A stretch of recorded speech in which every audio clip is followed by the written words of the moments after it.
GO number 3 విషయంలో YCP నాయకులు గిరిజనులను మభ్యపెడుతున్నారని మాజీ మంత్రి జేసీసీ చైర్మన్ కిడారి శ్రావణ్ కుమార్ అన్నారు. విశాఖ జిల్లా తెలుగుదేశం పార్టీ కార్యాలయంలో జరిగిన విలేకరుల సమావేశంలో మాట్లాడుతూ 2020లో జగన్ ప్రభుత్వం వైఫల్యం కారణంగా జీవో నెంబర్ 3 రద్దు అయింది. జీవో నెంబర్ 3 కోసం మాట్లాడిన నైతికకు వైసీపీ నాయకులకు లేదని పేర్కొన్నారు. గిరిజనులను లబ్ధి చేకూర్చే జీవో నెంబర్ 3ని రద్దు చేస్తుంటే వైసీపీ నాయకులు ఏం చేశారని ప్రశ్నించారు. జీవో నెంబర్ 275 జీవో నెంబర్ 3 తీసుకువచ్చి గిరిజన ప్రాంతాల అభివృద్ధికి కృషి చేసింది టీడీపీ ప్రభుత్వమేనని అన్నారు. జీవో నెంబర్ 3పై వైసీపీ ఎమ్మెల్యేలు అసెంబ్లీకి వెళ్లి ఎందుకు మాట్లాడటం లేదు? ఎమ్మెల్యేలకు చిత్తశుద్ది ఉంటే పదవులకు రాజీనామా చేసి పోరాటం చేయాలని హితవు పలికారు. జీవో నెంబర్ 3 తీసుకొచ్చినప్పుడు గానీ నాకు వైసీపీ నాయకులు దీనికి సమాధానం చెప్పాలి. నాకే కాదు, గిరిజన ప్రజానికంగా అందరికీ సమాధానం చెప్పాలి. తెలుగుదేశం పార్టీ తీసుకొచ్చిన జీవో కాబట్టి మీరు పట్టించుకోలేదా, లేకపోతే గిరిజన ప్రాంతానికి ఇక్కడ న్యాయం జరుగుతుందన్న భయంతో మీరు పట్టించుకోలేదా? ఏ ప్రభుత్వమైనా ఏ పార్టీ అయినా తీసుకొచ్చిన జీవోలు ఉంటే ఆ జీవోలకి మనం సమర్థించేటువంటి కార్యక్రమం చేయాలి. మీరు పట్టించుకోకుండా ఈ రోజు వచ్చి మా మీద గుర్తు చెల్లేటువంటి కార్యక్రమం చేయడం మంచి పద్ధతి కాదని చెప్పి కూడా ఈ సందర్భంగా తెలియజేస్తున్నాం. మేమందరం చూస్తే తెలుగుదేశం పార్టీ వల్ల ప్రజలకు న్యాయం జరగకూడదనే ఉద్దేశంతో జీవో నెంబర్ 3ని పట్టించుకోలేదు అనిపిస్తుంది నాకైతే.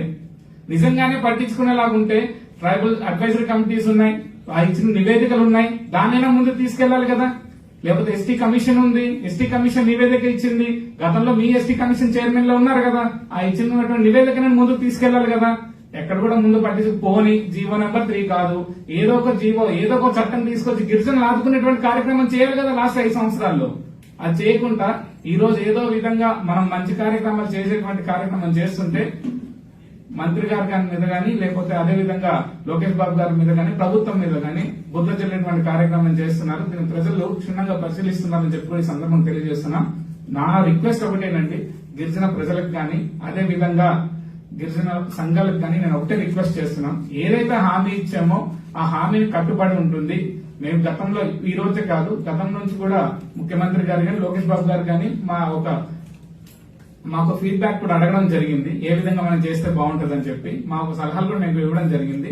ఏదైతే మిగతా కార్యక్రమాలు ఏవైతే ఉన్నాయో, ప్రజలైతే ఎవరైతే ఉన్నారో, ఎవరైతే గిరిజన సంఘాలు ఉన్నారో వాళ్ళందరినీ కూడా పిలిచి వాళ్ళ ఒపీనియన్ కూడా తీసుకునేటువంటి కార్యక్రమం చేసి ఏదో విధంగా అన్ని విధాలుగా ప్రజలకు మంచి జరిగేటువంటి కార్యక్రమం చేస్తామని చెప్పి కూడా ఈ సందర్భంగా మేము చెప్తున్నాం.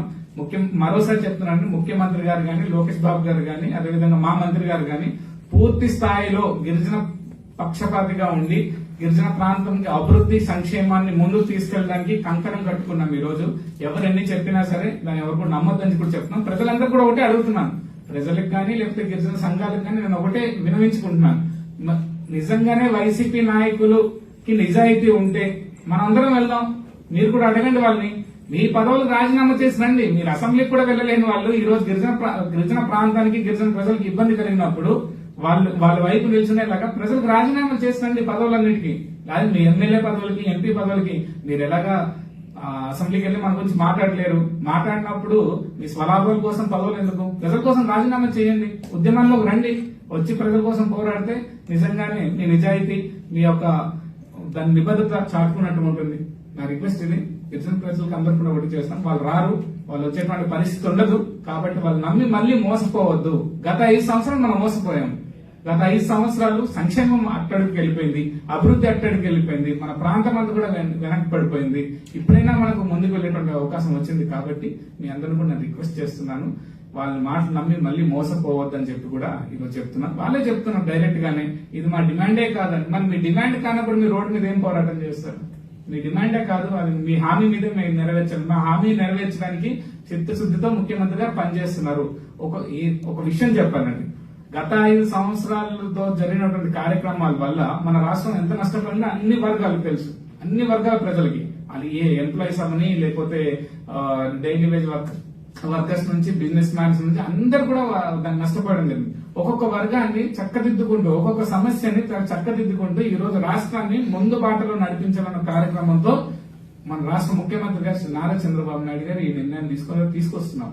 ఈ రోజు అన్ని విషయాల్లో కూడా ఆయన ఒక్కొక్క నిర్ణయం తీసుకొస్తాం. నేను అమరావతి, అంతకు ముందు మన ఏదైతే రైల్వే జోన్ అయితేనేమి, లేకపోతే స్టీల్ ప్లాంట్ ఇష్యూ అయితేనేమి, స్టీల్ ప్లాంట్ ప్రైవేటీకరణ కాకుండా ఆపడం అయితేనేమి, అలా ప్రతి ఇష్యూని దానిలో క్షుణ్ణంగా పరిశీలించి ఎవరికి ఇబ్బంది లేకుండా అన్ని విధాలుగా ప్రజలకు మంచి జరిగేలాగా మన రాష్ట్రాన్ని తీర్చిదిద్దడం కార్యక్రమం జరుగుతుంది.